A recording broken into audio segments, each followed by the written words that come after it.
Introvert personality ഉണ്ട്. എന്താ, കുറച്ച് ഉള്ളിലോട്ട് വലിഞ്ഞ മനുഷ്യന്മാരാണ്. അവർ സെൻസിറ്റീവ് ആയിരിക്കും. അവരെല്ലാ കാര്യങ്ങളും ബാധിക്കും, എല്ലാ എനർജികളും അവരെ ബാധിക്കും.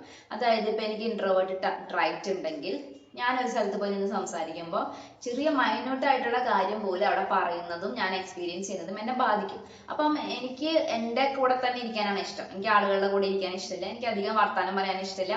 ഞാൻ എല്ലാത്തിനും വളരെ ഡീപ്പായിട്ട് ഒബ്സർവ് ചെയ്യും. എനിക്ക് ഓവർ തിങ്കിങ് ട്രൈറ്റും കൂടെ ഉണ്ടാവും ഇൻട്രോവേർട്സുകൾക്ക്. അവരെല്ലാ പോസിബിലിറ്റീസിനെ കുറിച്ച് ചിന്തിക്കും.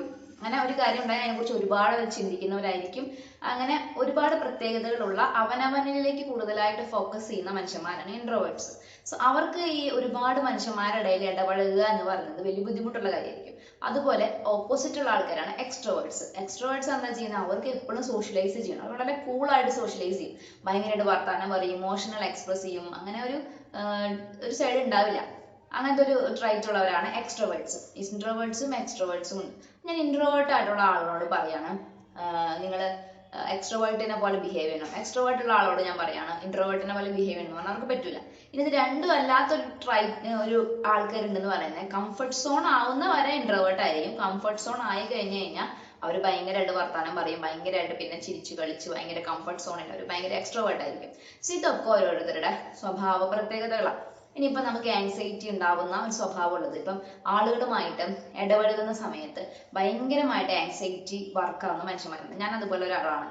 എനിക്ക് ആദ്യമായിട്ട് ആളുകളുമായിട്ട് സോഷ്യലൈസ് ചെയ്യുന്ന സമയത്ത് ഒന്ന് രണ്ട് മൂന്ന് ദിവസം വരെ എനിക്ക് ആൻസൈറ്റി ഭയങ്കരമായിട്ട് ഹൈ ആയിരുന്നു. കാരണം എനിക്ക് സോഷ്യലൈസ് ചെയ്ത് പരിചയമില്ല. ഞാനൊരു ഇൻട്രോവേർട്ട് പേഴ്സണാലിറ്റി ട്രൈറ്റ് ഉള്ള ഒരാളാണ്. അതുമാത്രമല്ല ഞാൻ ഓവർ തിങ്കിങ് ഉണ്ട്. ഞാൻ എൻ്റെതായിട്ടുള്ള ഒരു വേൾഡിൽ എൻ്റെതായിട്ടുള്ള ഒരു ചെറിയ ലോകത്ത് ജീവിക്കുന്ന ഒരാളാണ്. അപ്പൊ എനിക്ക് എൻ്റെ ലൈഫിലേക്ക് ഒത്തിരി മനുഷ്യന്മാരും അവരുടെ ഇടപെടലുകൾ ഉണ്ടാകുമ്പോൾ എനിക്ക് വർഷങ്ങളായിട്ട് അത് പരിചയമില്ലാത്തത് കൊണ്ട് അവരെങ്ങനെ മാനേജ് ചെയ്യണമെന്ന് എനിക്കറിയില്ല. ആളുകളുമായിട്ട് ഇടപെടുമ്പോൾ ഉണ്ടാകുന്ന ചില തമാശകളും കാര്യങ്ങളൊക്കെ വിട്ടുകളയാൻ പറ്റുന്ന ഒരു മൈൻഡ് അല്ല എൻ്റെ. ഞാൻ സെൻസിറ്റീവ് ആണ്. അപ്പൊ ഇതൊക്കെ എന്താ, ഒരാളുടെ പ്രത്യേകതകളാണ് അല്ലേ. അപ്പൊ ഒരാള് വളരെ ഈസി ആയിട്ട് ഒരു കാര്യത്തെ ഫേസ് ചെയ്യുന്ന ഒരാളുണ്ടെങ്കിൽ അപ്പുറത്തെ ഒരാൾക്ക് ഇതെല്ലാം വലിയൊരു ഭാരമായിട്ട് തോന്നാം. 10 പേരെ വളരെ കൂളായിട്ട് ഹാൻഡിൽ ചെയ്യുന്ന മനുഷ്യന്മാരുണ്ടാവും, ഒരാളെ ഹാൻഡിൽ ചെയ്യാൻ പ്രയാസപ്പെടുന്ന ഒരു മനുഷ്യൻ അപ്പുറത്തുണ്ടാവും. അപ്പൊ ഇതൊക്കെ ഓരോ മനുഷ്യന്റെ പ്രത്യേകതകളാണ്. ഇതൊന്നും കുറവുകളല്ല.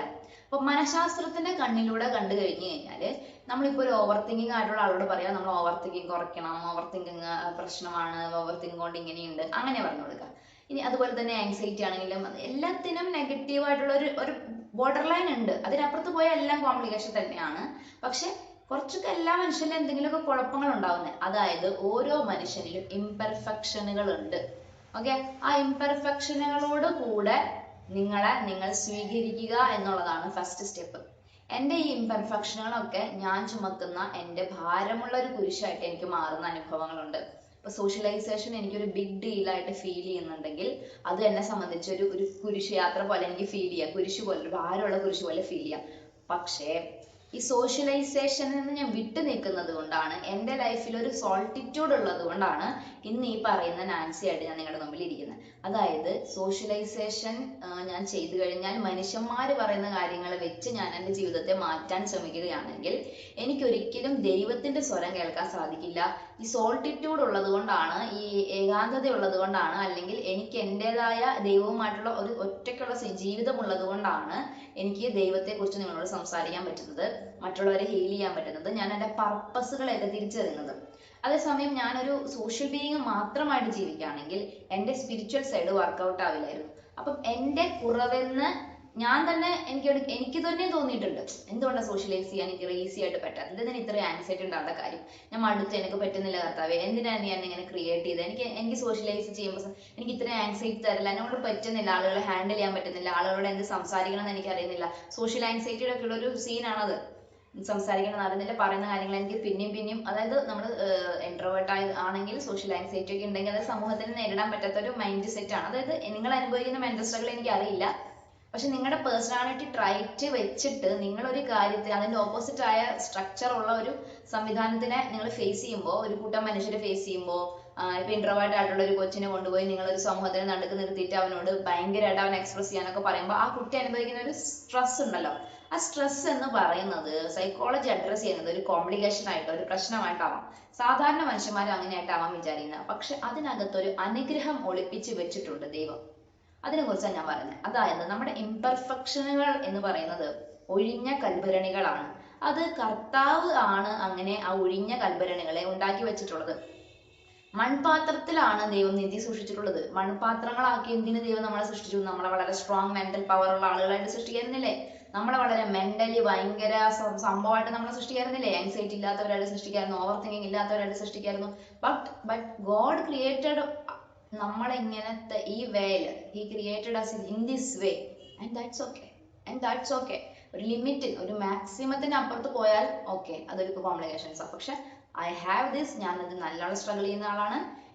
ബട്ട് ഐ എം മാനേജിങ് വെച്ചാൽ പ്രാർത്ഥന കൊണ്ട് അതുകൊണ്ട് സ്ട്രഗിൾ ഉണ്ട് എന്ന് ഞാൻ പറഞ്ഞില്ല. ബട്ട് അതേ കുഴപ്പങ്ങൾ തന്നെയാണ് ബ്ലെസ്സിങ് ആയിട്ട് മാറുന്നത്.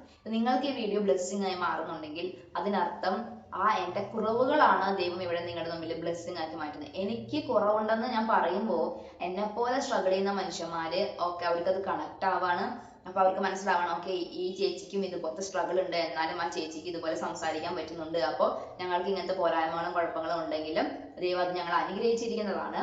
ഞങ്ങൾക്കും ജീവിതത്തിൽ വലിയ വലിയ കാര്യങ്ങൾ ചെയ്യാം, അല്ലെങ്കിൽ എന്തെങ്കിലുമൊക്കെ ചെയ്യാം. ഞാൻ വലിയ കാര്യം ചെയ്യുന്നതല്ല, എന്തെങ്കിലുമൊക്കെ എൻ്റെതായിട്ടുള്ള രീതിയിൽ എനിക്ക് ചെയ്യാൻ പറ്റും. അതായത് I can still move on, ഞാൻ സ്റ്റക്ക് ആവുന്നില്ല, I can still move on എന്ന് കുറവുള്ള ബലഹീനയായ പെർഫെക്ഷനുകൾ ഇല്ലാത്ത ഇംപെർഫെക്റ്റ് ആയിട്ടുള്ള എന്നെ നിങ്ങളുടെ മുമ്പിൽ നിർത്തിക്കൊണ്ട് കർത്താവ് പറയാണ്. അപ്പൊ ഞാൻ എന്ത് ചെയ്യണം? എൻ്റെ ബലഹീനതകളെ ഓർത്ത് ഞാൻ കർത്താവിനെ സ്തുതിക്കുന്നു. എൻ്റെ ഇംപെർഫെക്ഷനുകളെ ഓർത്ത് കർത്താവിന് ഞാൻ നന്ദി പറയുന്നു. കാരണം ഇതൊക്കെ ഉള്ളത് കൊണ്ടാണ് എനിക്ക് ദൈവം എന്ന അനുഭവത്തെ എനിക്ക് അനുഭവിക്കാൻ പറ്റുന്നത്, ആ എക്സ്പീരിയൻസ് എനിക്ക് കിട്ടുന്നത്, എനിക്ക് ദൈവത്തോട് ചേർന്ന് നിൽക്കാൻ പറ്റുന്നത്. എല്ലാം ദൈവം, അതെല്ലാം ദൈവം എനിക്ക് കുറവുകൾ തന്നിട്ടുള്ളത് കൊണ്ടാണ്. എനിക്ക് ഒരു ഓപ്ഷനും ഇല്ല. എനിക്ക് മനുഷ്യരില്ലെങ്കിൽ എനിക്ക് സർവൈവ് ചെയ്യാൻ പറ്റും, ദൈവം ഇല്ലെങ്കിൽ എനിക്ക് സർവൈവ് ചെയ്യാൻ പറ്റില്ല. അപ്പൊ നിങ്ങൾക്ക് വേണമെങ്കിൽ നിരീശ്വരവാദികൾക്കോ ബുദ്ധിജീവികൾക്കോ ചോദിക്കാം, അത് എന്തൊരു ദൈവം? ഒരു കുറവ് തന്നിട്ട് നിങ്ങളെ ചേർത്ത് നിർത്തണം എന്ന് ആഗ്രഹിക്കുന്ന ഒരു ദൈവം എന്തൊരു ദൈവം? അതായത് പറക്കാൻ പറ്റുന്ന ഒരാളുടെ കാലിൽ ചങ്ങലയിട്ട് പൂട്ടിയിട്ട് അയാളോട് അങ്ങനെയാണ്, അതാണ് ബ്ലെസ്സിങ് എന്ന് പറയുന്നത് എങ്ങനെയാണ്? പക്ഷെ അത് തെറ്റായ ചിന്തയാണ്, തെറ്റായ കൺസെപ്റ്റാ. എന്നെ ദൈവം ഉയരങ്ങളിലേക്ക് കൊണ്ടുപോകും, എന്നെ ദൈവം വലിയ ഒരു ജനതയുടെ മുമ്പിൽ നിർത്തും, എന്നെ ദൈവം എടുത്തുപയോഗിക്കും. എന്നിട്ട് പറയും, മക്കളെ, ഒരു മനുഷ്യന് പെർഫെക്റ്റ് ആയാൽ മാത്രമേ ഭൂമിയിൽ ജീവിക്കാൻ പറ്റുമെന്നില്ല. നിന്റെ കുറവുകളോടും ബലഹീനതകളോടും കൂടെ നിന്നെ ഞാൻ സ്നേഹിക്കുന്നുണ്ട്. നിന്റെ ഇംപെർഫെക്ഷനുകൾക്ക് പുറകിൽ എനിക്ക് നിന്നെക്കുറിച്ചുള്ള ദൈവിക പദ്ധതിയാണ്. ഇപ്പം എൻ്റെ ഇംപെർഫെക്ഷനുകളാണ് പ്രബോധനങ്ങളായി മാറുന്നത്. ഞാൻ അനുഭവിച്ച യാത്രയാണ് നിങ്ങൾക്ക് ഉപകാരമുള്ള വാക്കുകളായിട്ട് മാറുന്നത്. അപ്പം നിന്റെ ഇംപെർഫെക്ഷനുകളിലൂടെ മനുഷ്യകുലത്തിന് സഹായകരമായ ഒരു നന്മ പ്രവർത്തിക്കാൻ വേണ്ടി ഞാൻ നിന്നിൽ സൂക്ഷിച്ചിട്ടുള്ള ഒരു നിധിയാണ് നിന്റെ കുറവുകൾ. എൻ്റെ കൂടെ നടന്നാൽ നിനക്ക് ഉയർച്ചയുണ്ടാകും. അതായത് ദൈവം സാഡിസ്റ്റ് അല്ലെന്ന്. എനിക്കൊരു കുറവ് തന്നിട്ട്, എനിക്കൊരു ആൻസൈറ്റി തന്നിട്ട് അവൾ ആൻസൈറ്റി ഉള്ളവളാവട്ടെ, എന്നിട്ട് നീ അവൾ എന്നോട് പ്രാർത്ഥിച്ച് ഇങ്ങനെ ഇരിക്കട്ടെ, അപ്പം ഞാൻ അവളുടെ ആൻസൈറ്റി ഉപയോഗിച്ചിട്ട് എന്തെങ്കിലും ഒരു നന്മ ചെയ്യാം, അപ്പം അവൾ എന്നെ വിട്ടു പോകാണ്ട് ഇങ്ങനെ ഇരിക്കട്ടെ. അങ്ങനെയല്ലെന്ന്. നീ ദൈവത്തോട് ചേർന്ന് നിന്നാൽ നിന്നെ വലിയ ഉയരങ്ങളിലെത്തി. നീ നിന്റെ ബുദ്ധി കൊണ്ടും നിന്റെ കഴിവ് കൊണ്ടും ഉയരങ്ങളിൽ എത്താൻ ശ്രമിച്ചാൽ നീ എത്തുന്നതിനേക്കാൾ 10 സ്റ്റെപ്പ് മുകളിൽ നിന്നെ ദൈവത്തോടൊപ്പം എത്തിച്ചാൽ പറ്റുമെന്ന് എനിക്ക് ദൈവത്തിന് അറിയാം. അതിനു വേണ്ടിയാണ് നിനക്ക് കുറവ് തരുന്നത്.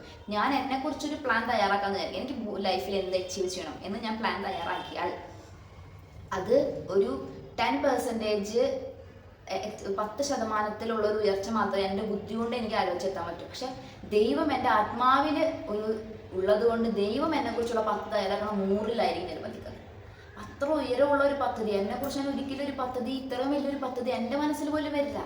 I am underestimating myself sometimes. ദൈവത്തിന് എന്നെ അറിയാം. ദൈവം കൂടെയുള്ളവൻ എന്ന് പറഞ്ഞു കഴിഞ്ഞാൽ ഒരു റിസോഴ്സാണ്. നീർച്ചാലിനരികിൽ നട്ട മരമാണ് നീ. ആ നീർച്ചാലാണ് ദൈവം. അപ്പം നീ മരമായിട്ട് ഒരു വരണ്ട ഭൂമിയിൽ ഒരു സാധാരണ മനുഷ്യന്മാരുടെ ഇടയിൽ ജീവിച്ചു കഴിഞ്ഞാൽ നിന്നെ ഉപയോഗിക്കാൻ പഴവും പല ഫലമൊക്കെ നീ തരുമായിരിക്കും. പക്ഷെ അത് നിനക്ക് ഉപകാരം ഉണ്ടാവും, മറ്റുള്ള 4 പേർക്ക് ഉപകാരം ഉണ്ടാവും. പക്ഷെ നീ ദൈവത്തോട് ചേർന്ന് നിൽക്കുക. അതിന് നിന്നെ സഹായിക്കുന്ന ഇംപെർഫെക്ഷനുകളാണെങ്കിൽ ദൈവത്തിന് നന്ദി പറയുക. ദൈവത്തോട് ചേർന്ന് നിൽക്കുമ്പോൾ ആകാശത്തോളം നിന്നെ ഉപകാരമുള്ള ഒരാളാക്കി മാറ്റാൻ, ഉയർച്ച തന്ന് അനുഗ്രഹിക്കാൻ, ഒരു മനുഷ്യകുലത്തിന് മുഴുവൻ അതൊരു ചരിത്രമാക്കി തന്നെ മാറ്റാൻ, ഒരു സിഗ്നേച്ചർ നിന്റെ ഭൂമിയിൽ അവശേഷിപ്പിക്കാൻ, ഒരുപാട് പേർക്ക് ഉപകാരമുള്ള ഒരാളായിട്ട് മാറ്റാൻ ദൈവം നിന്നെ ഉപയോഗിക്കും. അപ്പം എന്താ നമ്മൾ ചെയ്യേണ്ടത്? കണ്ണാടയിൽ നോക്കുക, ദൈവത്തോട് പറയുക, അല്ലെങ്കിൽ ഡയറി എടുക്കുക, പുസ്തകത്തിൽ എഴുതി വയ്ക്കുക. പിതാവേ, അപ്പ എൻ്റെ ബലഹീനതകൾക്കും എൻ്റെ കുറവുകൾക്കും ഓർത്ത് ഞാൻ നന്ദി പറയുന്നു. എനിക്ക് ഭാരം തരുന്നുണ്ട്, എനിക്ക് വേദന തരുന്നുണ്ട്, ഞാൻ കഷ്ടപ്പെടുന്നുണ്ട്. പക്ഷെ എങ്കിലും എനിക്കറിയാം അപ്പ, ഇത് എന്നെക്കുറിച്ചുള്ള നിന്റെ ദൈവിക പദ്ധതിയാണ്. നീ എനിക്ക് അനുഗ്രഹം ആക്കി മാറ്റും. എന്നെക്കുറിച്ചുള്ള പദ്ധതികളിലേക്ക് ഞാൻ വരുമ്പോൾ ഞാൻ ഉയരങ്ങളിലെത്തും. നിങ്ങളുടെ മനസ്സിൽ വരുന്നത് അങ്ങോട്ട് എഴുതുക. എപ്പോഴും വിശ്വസിക്കുക. It's okay. What ever you are God is loving U. And unconditional ആയിട്ടുള്ള ഒരു അക്സെപ്റ്റൻസ് ദൈവത്തിൻ്റെ കയ്യിൽ നിന്ന് നിനക്ക് വരും. നീ എന്താണോ നീ അതായിരിക്കുക. വറി ചെയ്യരുത്.